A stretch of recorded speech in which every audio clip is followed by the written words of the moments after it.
Guys, if you haven't heard about Anchor, it's the easiest way to make a podcast. Let me explain. Number one, best of all, it's free.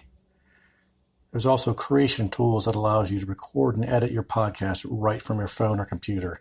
Very easy. Anchor will distribute your podcast for you. That's not bad. So it can be heard on Spotify, Apple, Podcast, and many more platforms. Hey, here's another one too. You can make money from your podcast with no minimum listenership. It's everything you need to make a podcast in one place. Go now to download the free Anchor app or go to anchor.fm to get started. Thanks.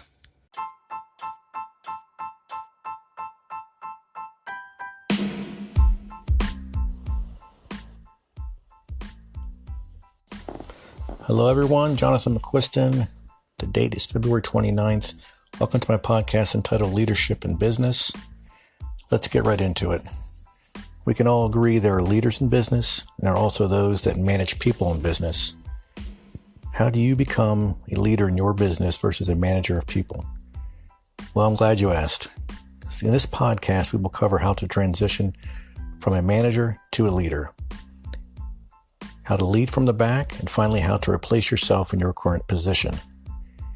Listen to these differences on managers versus a leader. See where you find yourself on the list. Managers administer, whereas leaders innovate. Managers maintain, whereas leaders develop. Managers control.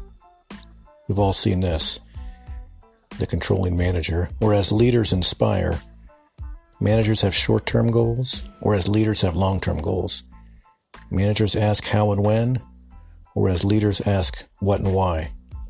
Managers imitate, whereas leaders originate.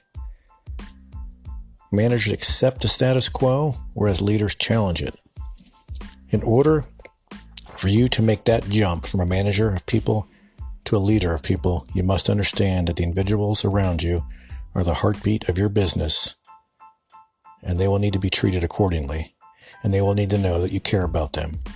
Yes, this seems elementary, but this is not always the case.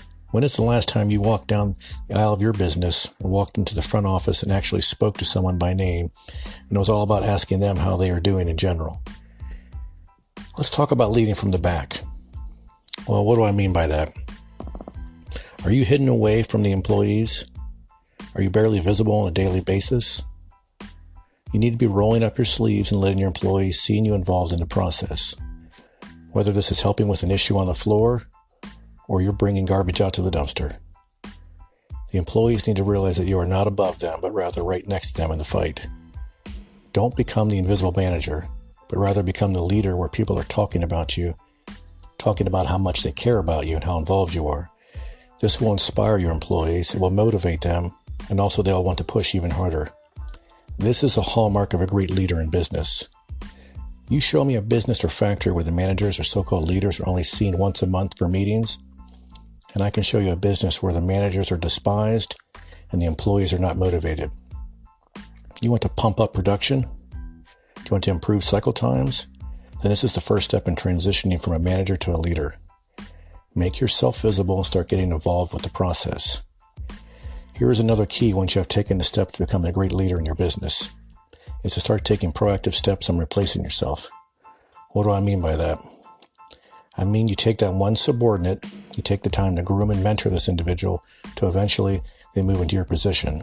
In order for you to continue to grow as a leader, you must be able to develop that next leader to take over and grow the business. This is where leadership pays big dividends. This will give you the time needed to expand in the business. And if you're not taking these preemptive steps for this necessary replacement, your business will never experience the full growth that is possible. So, first and foremost, you must be visible within your business. You're working right alongside your employees, and you're actively mentoring the next leader, and you're thinking long-term goals. Guys, thanks for joining me on this mini podcast entitled Leadership in Business. Please continue to follow me for future podcasts. Thank you, guys.